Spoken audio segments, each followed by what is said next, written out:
What's going on, everybody? I'm Mike. This is Matthew. And welcome back to another episode of We Are the Batman. Today, we are doing something kind of fun.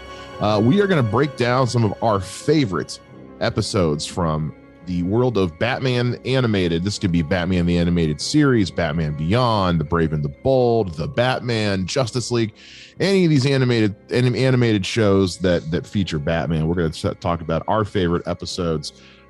This was actually this idea was one of yours, Matt. So I'm gonna start off by asking you, just what's your favorite Batman animated series?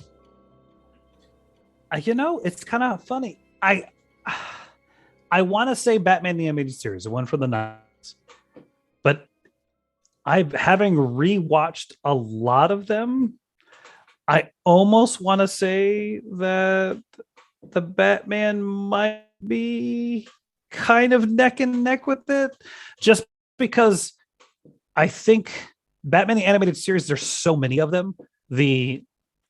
Especially when they get into when it's Batman and Robin, the quality of some of the storytelling and the animation starts to decrease significantly there for a while.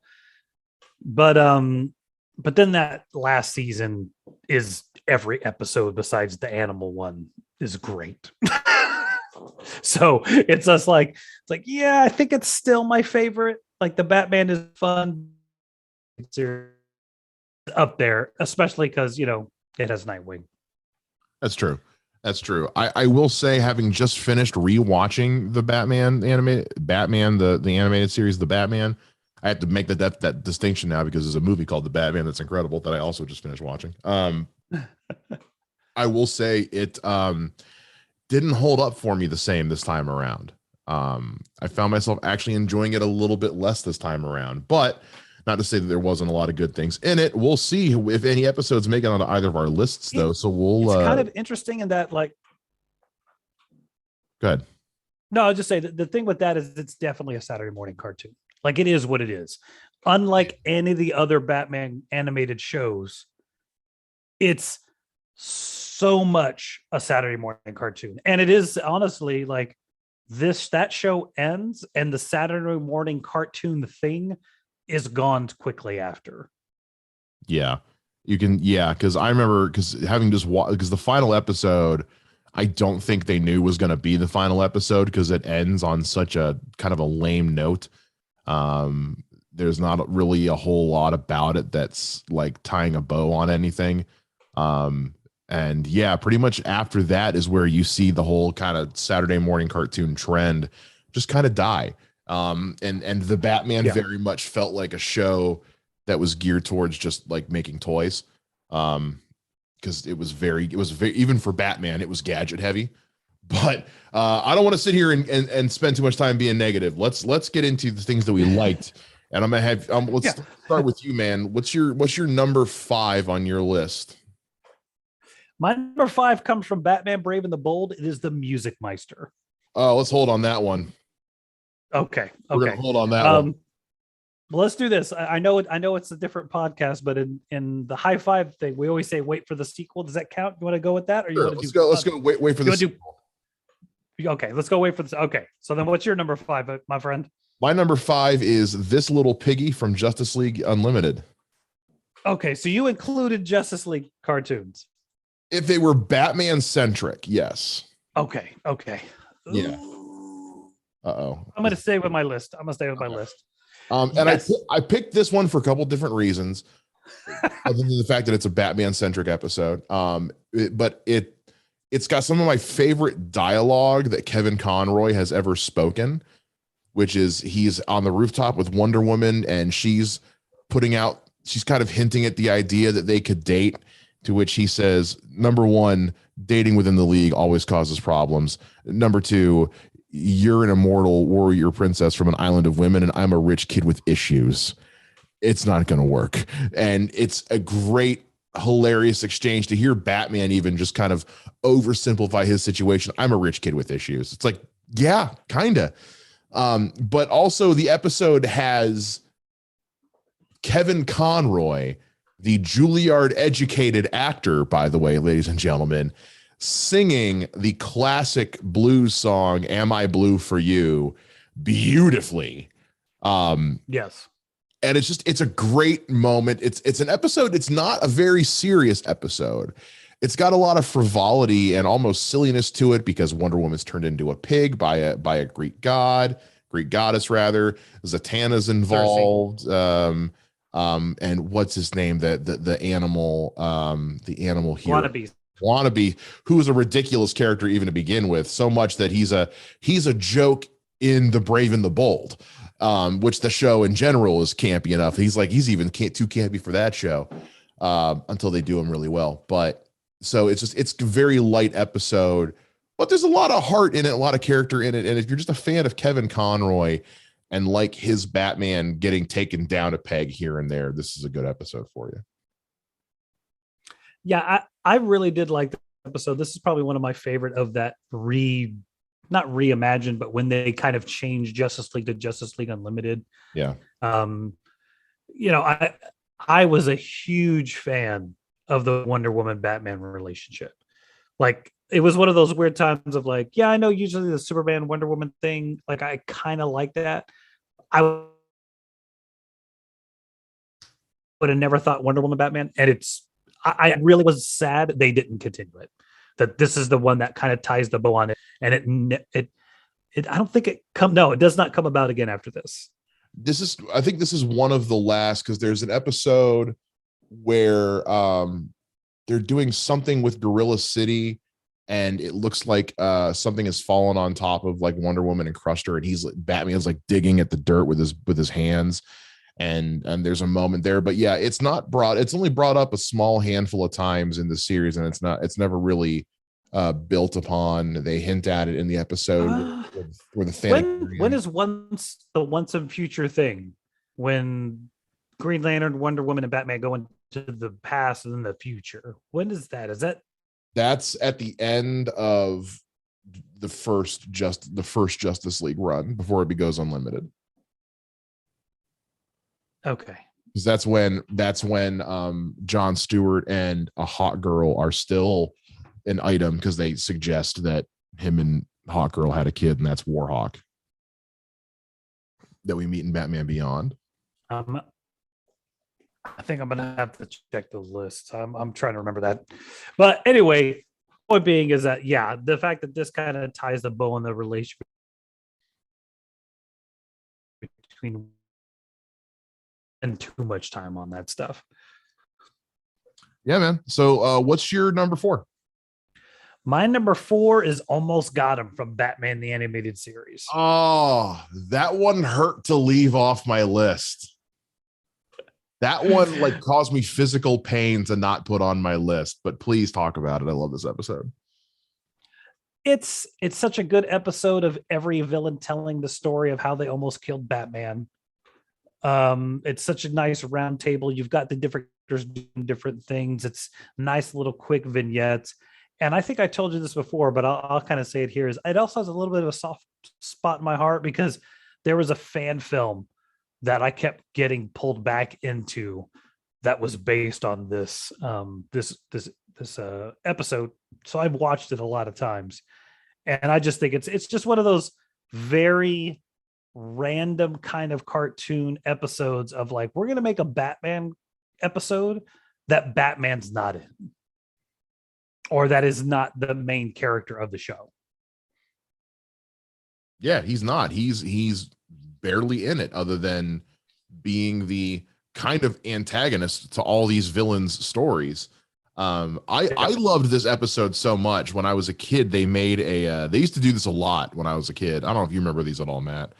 When they would take episodes of a cartoon show, particularly Batman ones, and put them on like cassette tapes with a book you could follow along, and then like it would chime when it was time to turn the page. I had the one for Almost Got Him. I listened to that cassette tape so much that it stopped working after a while. I loved this one. This is one of my favorite stories. I'm so glad they did it. Oh, how the times have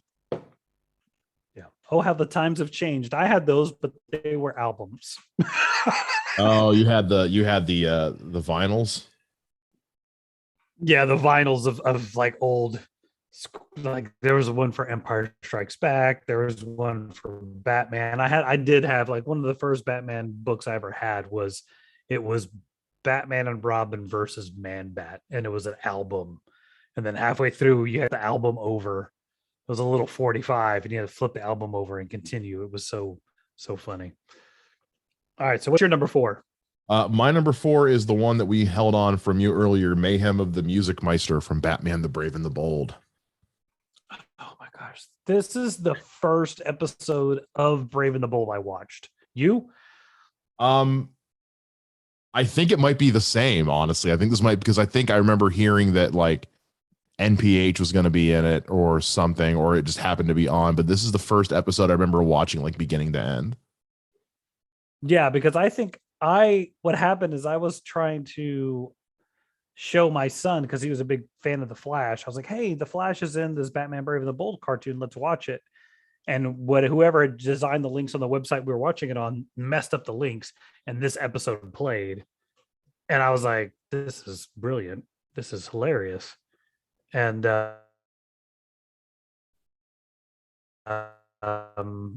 and yeah, we watched it, and then that episode play for years.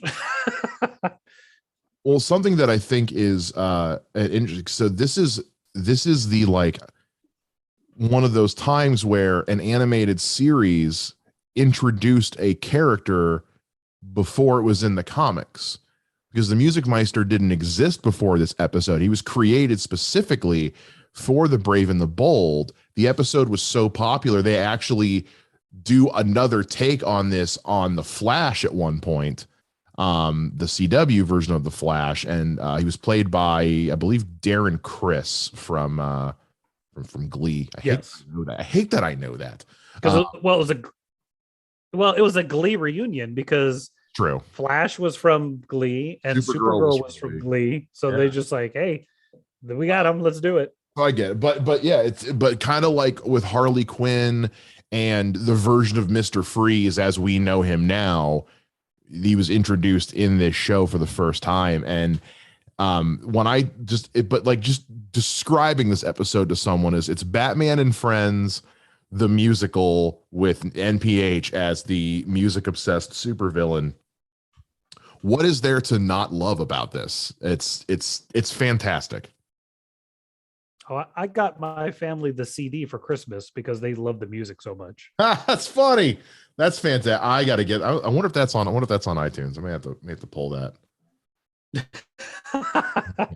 Yeah, there is actually a video on Facebook somewhere of my son, maybe 2 or 3 years old, singing "He Drives Us Bats." Oh, that's because funny. He loved that music so much. Yeah, this was.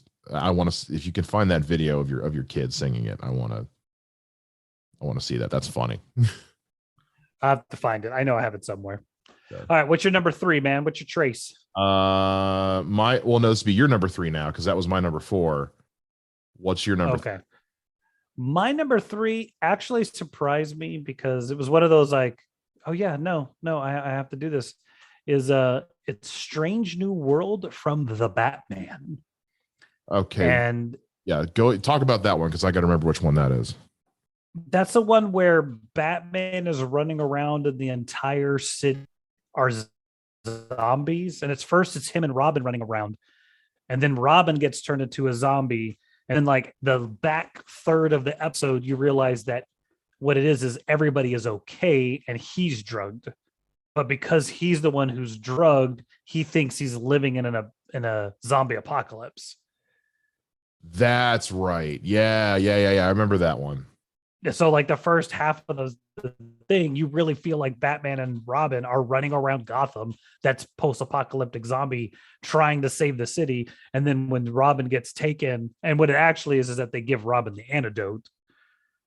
And then you're like, oh my gosh, Batman's by himself. And the cops are chasing him and trying to get him to calm down. And it was just just a cool perspective of this is how a lot of cartoons go, or a lot of like movies go. You start and it's already happened. And then to have the twist of like, no, Batman's the one that's messed up. Everybody else is fine. I just thought that was a neat twist, and it was a cool episode, and a rare dark episode for this series. It is a very dark episode because it gives you this sense of like, what the hell is he gonna do? There's no way that like what are the repercussions going to be from any of his actions here? And yeah, to see where he kind of like he is moments away from turning all of Gotham into zombies. And it's one of those great moments of when you stop and think back when with Batman thinking like, wait a minute.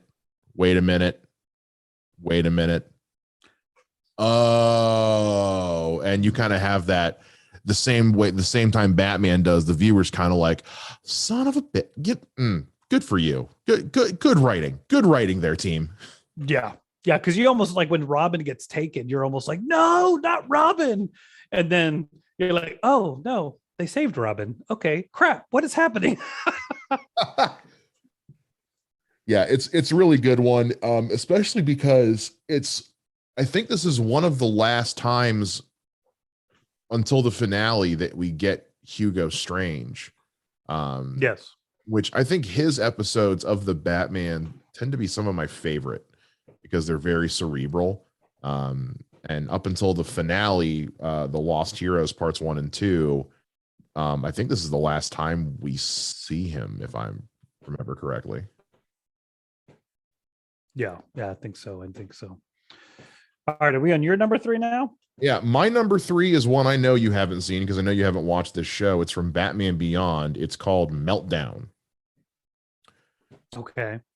So Meltdown it's the only Mr. Freeze episode of Batman Beyond. It's in the first season when he is still learning the ropes of being Batman.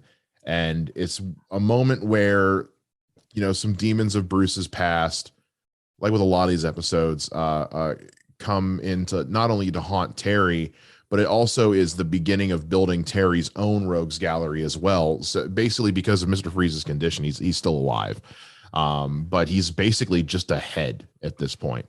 So with future technology and all that, they because Derek Powers is suffering from this severe radiation poisoning from the pilot that's slowly killing his body. So to try and see if they can grow him a new body, they try this experiment on Freeze's head. Freeze gets a new body, and he's trying to basically make up for his sins of his past after, the 50 years, whatever that it's been. And he really does try. Like, he goes because Nora Freeze has since died, and he goes to visit her grave. And then like the son of someone that Freeze killed in the past tries to take him out, and he feels bad. So he's trying to do good. And Terry Terry McGinnis Batman is trying to give him the benefit of the doubt. Old man Bruce doesn't trust him, and they're still just kind of waiting to see what's going to happen. But it turns out Freeze's condition is starting to revert itself again and come back. And then, he finds out that he was just part of this experiment. They're just going to terminate him. So he kind of snaps, finds one of his old Freeze suits, and he literally says the term cold storage, which is fantastic. Because that's literally what it is. And it's an ice pun. So it works on 2 levels. And it's kind of just he's pissed off because he was trying to do the right thing and people still aren't treating him right. And this is where we get the creation of Blight.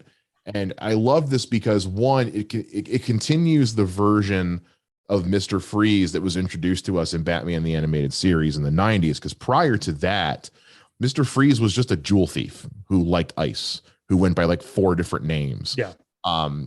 The animated series is what introduced the whole like dying wife thing, and which makes him my favorite, which is still to this day makes Mr. Freeze my favorite Batman villain of all time for that exact reason, that he's basically just if Batman, because I think Batman has a lot of respect for Mr. Freeze.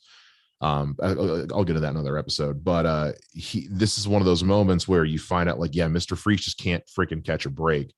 And it's great because it starts to also build into the overarching storyline of what happened with because this is the man who essentially had Terry's father killed. And so it plays into both versions of Batman's history really well, while still continuing to explore the story of Mr. Freeze and just kind of really how deep set his psychosis is, that just, and once again, he's mistreated and it's just, he's cast aside, and it just makes him snap.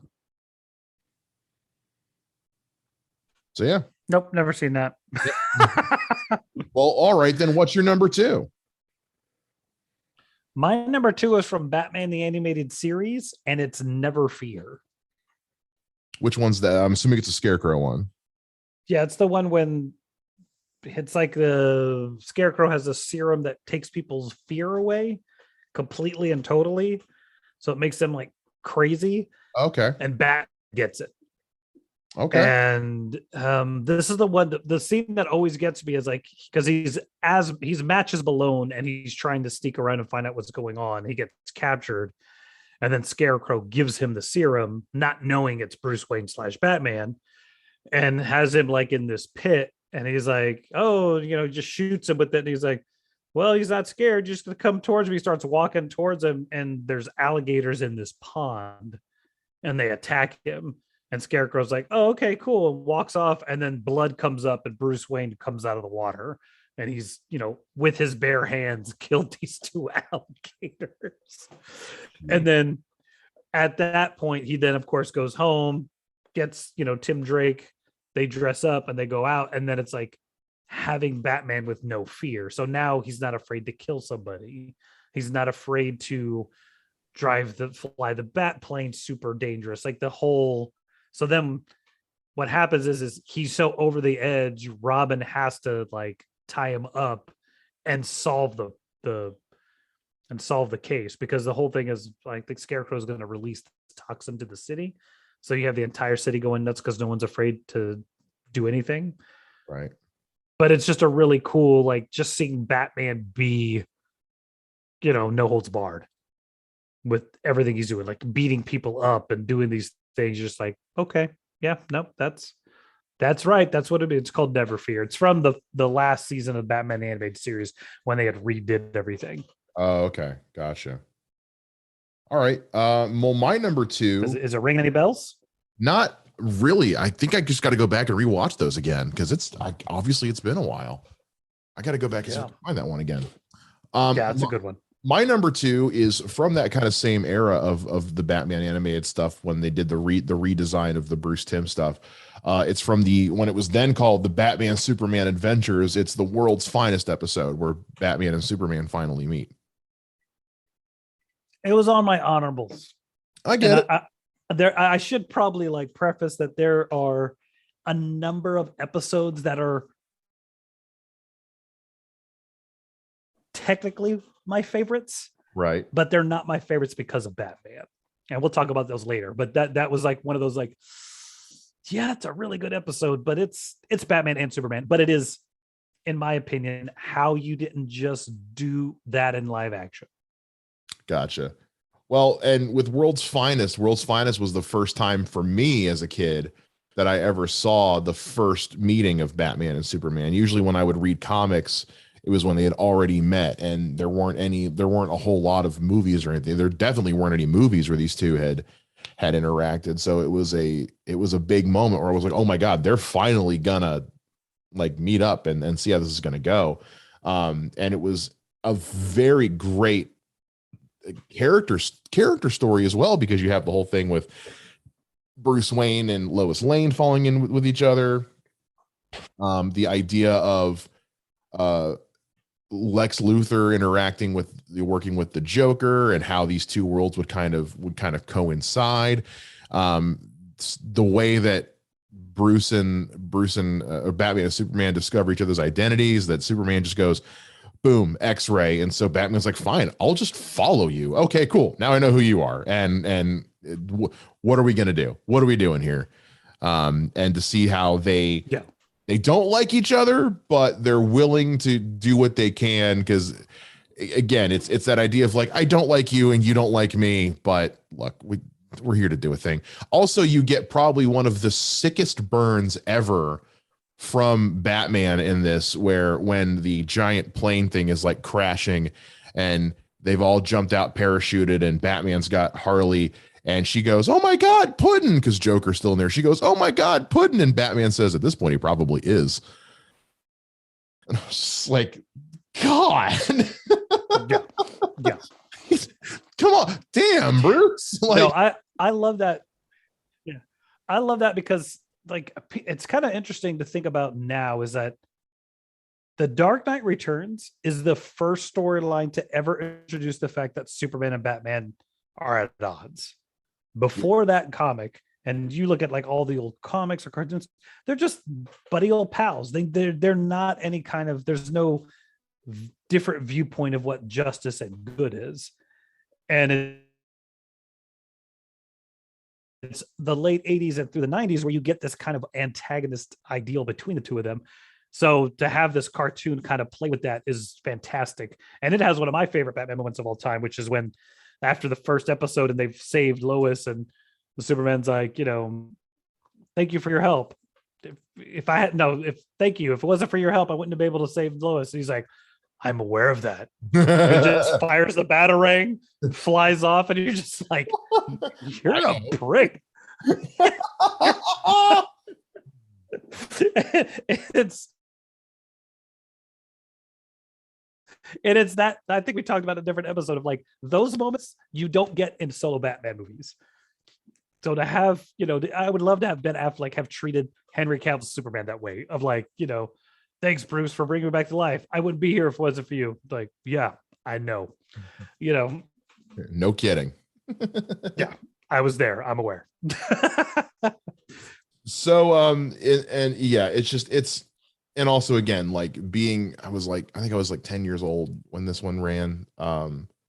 Like there's just that excitement of again, I'd read comics where they were already working together, but at this point, Batman the animated series have been going for a long time, and Superman's animated series have been going for a couple years too. And there was that question of like, are these guys ever actually gonna end? Because when they originally launched the show, it was called the Batman Superman Adventures. They didn't actually cross over until like well into the season. It was just they Right. This is, yeah, technically this is the end of season 1 of the Superman cartoon. Yeah. If you buy the Superman DVD set from years ago, this is the last 3 episodes on that set. So this is what introduces the new design for Batman. Because when it was the Batman Superman Adventures, it was basically like depending on what day you watched is what show was on. So it was like every other day it was either a Superman cartoon or is the Batman cartoon. And originally it was all just the reruns of the original Batman the Animated Series and new episodes of Superman.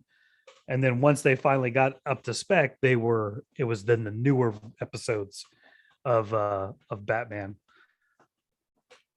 Well, with that being said, talking about world's finest, what's your world's finest? What's your number one on your list? I was surprised, but not surprised. But it's the one that kind of started this whole thing with you and I talking about this kind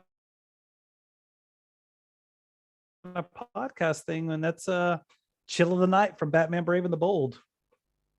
Take it away, man. Just this, like, what part of what made this special to me was I remember reading the book this thing is based on. I had like this little like nickel collector book. It was literally like the size of a kid's novel, maybe 4x4. And it was the pre-crisis origin of Batman. And this book had the story of like, this is the reason why I didn't see for a second that Ducard was actually Ra's al Ghul in Batman Begins, because it tells a story of a young Bruce Wayne taking on the garb of a Robin and trying to learn to be a detective and going to Europe and finding this guy named Ducard, who was an excellent detective, and learning how to be a detective from that man. And it also told like this weird, had these moments of him going back in time somehow and seeing his dad in the bat suit, which is in this episode. So it's almost page for page that storyline that sans the Ducard stuff.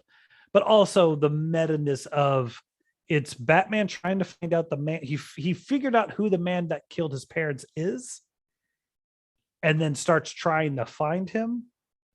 And the Spectre and Phantom Stranger are watching this and witnessing this, and they're voiced by Mark Hamill and Kevin Conroy. Bruce Wayne's dad is played by Adam West. Like, there's just all these different things that kind of play out exactly like the book did.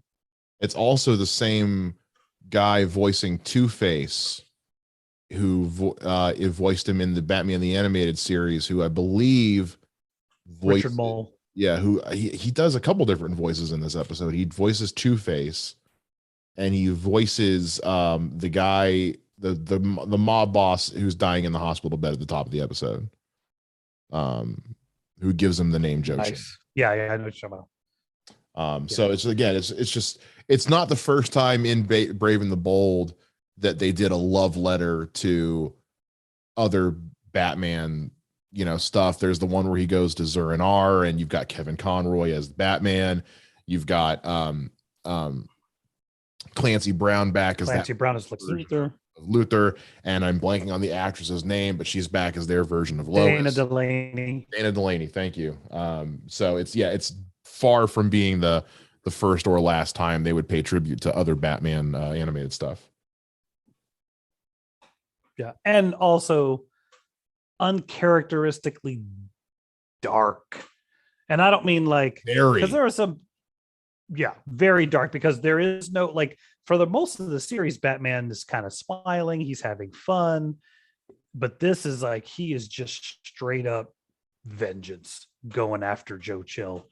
And it's amazing because then of course the ultimate demise of Joe Chill, and then that weird creepiness of like, wow, it's so funny that thing collapsed and killed Joe Chill. And, yes, funny that. And you're just like, good night, you guys are just, because they're the Spectre and Phantom Stranger, they're always influencing things. That's kind of what their character is. So you just get that moment of like, wow. It's like, I just love this episode so much. And I had to put it at the top of my list. Any guesses to what my number one is? No. Is it a Batman Beyond, or is it the Batman episode? It's neither. This is from Batman the Animated Series. It is Heart of Ice. Oh man, I've not been paying attention. Yes, which is their first. This is the first introduction of Mr. Freeze in this show. This is the first time we're seeing the emotional, kind of tragic, fallen from grace character of Mr. Freeze that we all know and love now, and know is kind of the standard, which is something that I think the Batman completely shit the bed on, but that's for another show. But with this episode, we get incredible voice acting. And I'm trying to find the dude's name now because I completely did not write it down, and I feel like a total ass. Michael Ansara. Michael Ansara will always be the voice of Mr. Freeze for me. The way that we associate Kevin Conroy with Batman. Anytime I hear anyone do the voice of Mr. Freeze, my first reaction is always, well, how does it compare to this guy? Because I mean, it's so hard to beat, because they brought him back for when they did the new Batman Adventures, which is the redesign of Bruce Timm. He shows up for Meltdown, the episode of Batman Beyond we were talking about. But that's also kind of the last time he ever voiced Mr. Freeze. I was kind of hoping that was, obviously there was that hope they'd bring him back at some point. I think he passed away in like about 10 years ago, give or take. So I don't think he was around to make it to voice him in Arkham City. Well, Arkham City came out 2012, but regardless, it was a bummer that he never got to do it again. That and the Mr. Freeze, the Sub-Zero movie they did, the Mr. Freeze Batman movie called Sub-Zero, not a Mortal Kombat movie. But Heart of Ice, like, to sum it up in as far as how, because first of all, like this episode won them an Emmy. They won won the Daytime Emmy Award for Outstanding Writing in an Animated Program. And nothing exemplifies that more than this one quote from the episode where Mr. Freeze is talking to Batman. And he says, tonight I mean to pay back the man who ruined my life. Batman says, even if you have to kill everyone in the building to do it. And Mr. Freeze, this line is so good. Even in a monotone, he says, think of it, Batman, to never again walk on a summer's day with the hot wind in your face and a warm hand to hold. Oh, yes, I'd kill for that. Like, just, yeah. That writing is that's so poetic and it's so tragic, and your heart just breaks where you realize like the hell that this man is living in right now and will be for the rest of his life. The Mr. Freeze, because a lot of folks don't know this who didn't grow up with the show. Every villain had their own theme song in the show, so you always kind of knew what was going to be who was going to be involved in what. And Mr. Freeze's theme song is so tragic and so haunting because it's that music box tone. It feels like winter, but it also kind of has that feeling of sadness and death. And this episode is one of the ones that just, it's always, I think this was one of the first episodes of the show I remember seeing as a kid.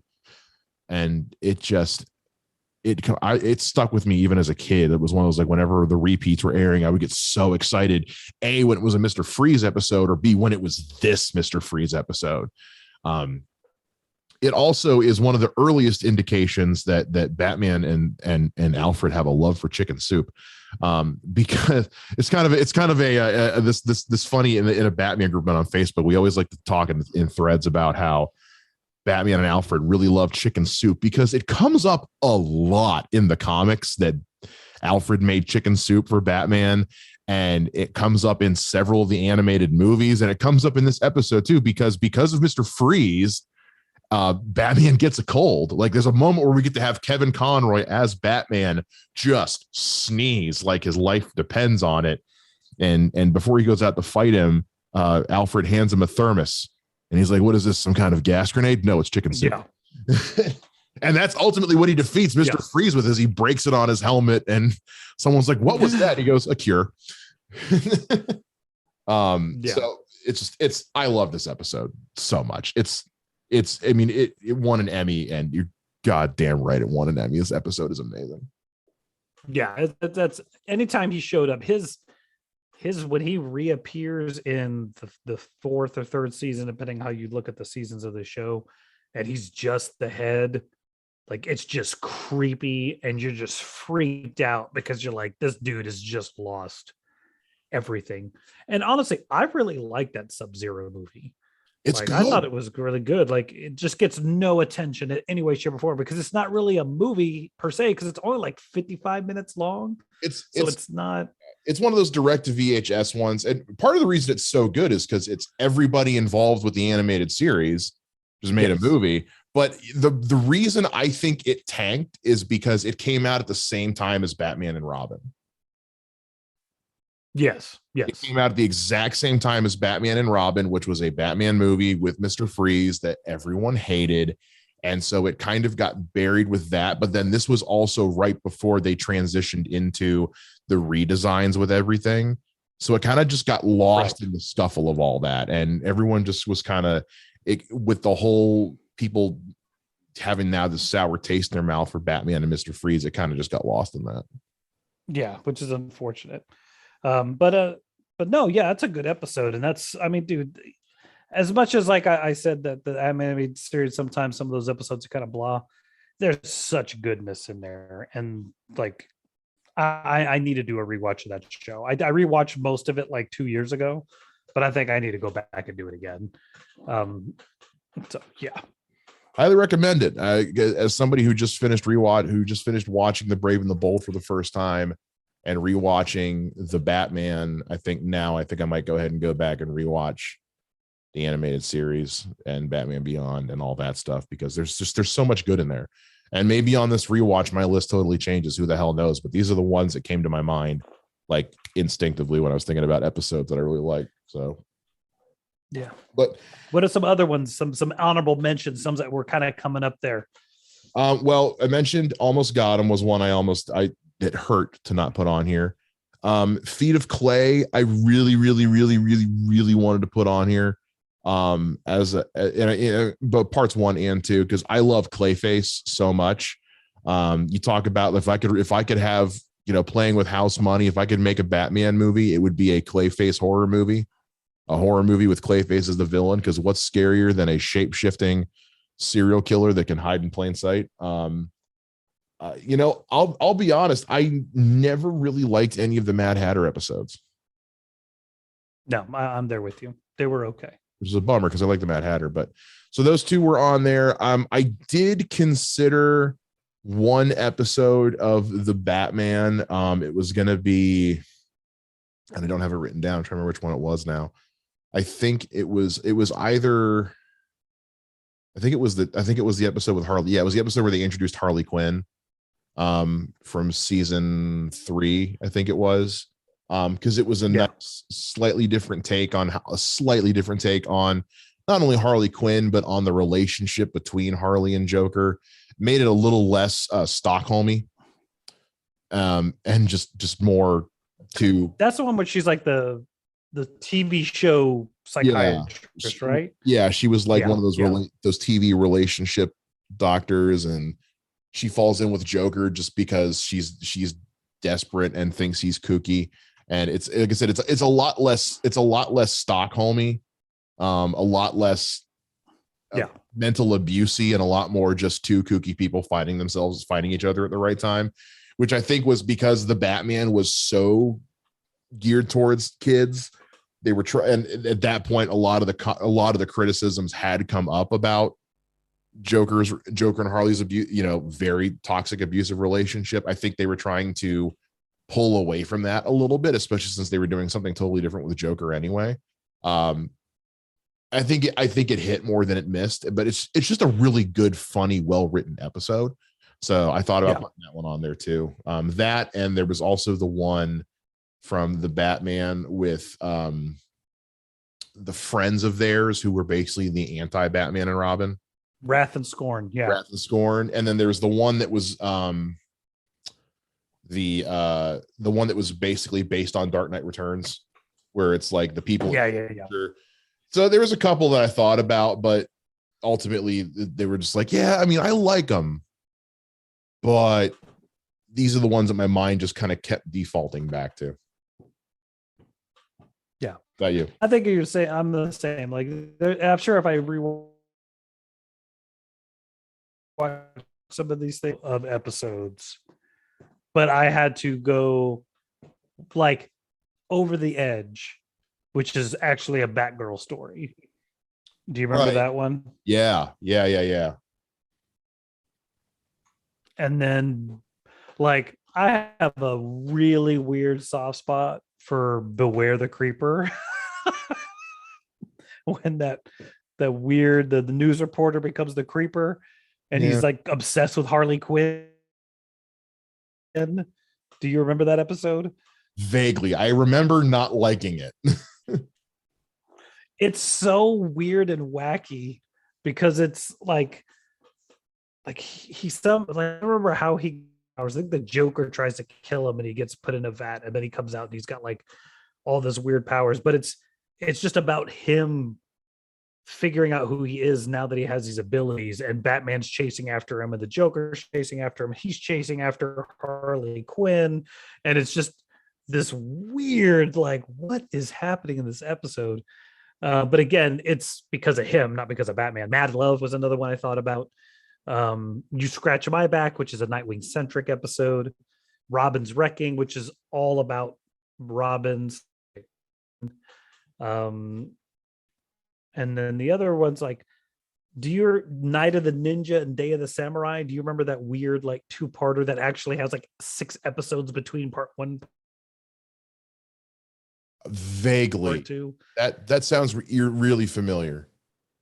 That's the one where the guy who knew Bruce Wayne when he was in the Ninja Clan comes and attacks him, and then like he defeats him, and then he meets him in Japan like 6 episodes later, and they fight again. It's that one. Those 2 were really good. And then the other one, which is again one of those like blah, was Team Penguin from the Batman, and that was the introduction of Robin into that series. Oh yeah, I do remember that one. And my favorite of the Penguin going like, "Oh, who's this cute little guy?" And then Robin jumps and kicks him in the gut, pulls his hat down, and then just starts boxing the crap out of him. And the other team has to save Penguin because he's just getting his butt whooped by Robin. Yeah, I remember because when they introduced Robin on the show is where Batgirl took a huge backseat. Like, Yes. the final season, she's in like 2 episodes. And in one of them, she doesn't even have any dialogue. She's just in the background of the final scene. Well, I think I told you before what it was is that Teen Titans was going on and they wouldn't let the Batman have Robin. Yeah, I remember So that. like the moment Teen Titans ends, Robin is like the next season in the show. And yeah, unfortunately, which I thought was a shame. I mean, there was kind of like a team dynamic with Batgirl there half the time. But yeah, I really like that in that particular show. The 3rd season is Batgirl trying to become Batman's sidekick. Yeah. So, but no, those are some of my honorable mentions. There's probably a bunch of others I could think about, but like I said, ultimately it was like, no, I'm liking those episodes because they're not because of Batman. Yeah. So trying to think of favorite episodes that are actually Batman centric or about Batman was kind of my challenge. Well, we want to know what you guys think. What are some of your favorite episodes from any of the Batman animated series? Are you a bigger fan of the Batman or Brave and the Bold animated series beyond? Like, are you one of the 5 people that actually watched Beware the Batman and has an episode from that you might actually like? Lord knows it's not either one of us, but let us know what you guys think. Follow us on Twitter. Follow me on Twitter at Mr. Mike Shea. Follow me at Mr. J Ninja. And we will see you guys again here. Same bat time, same bat podcast channel. See you next time, guys.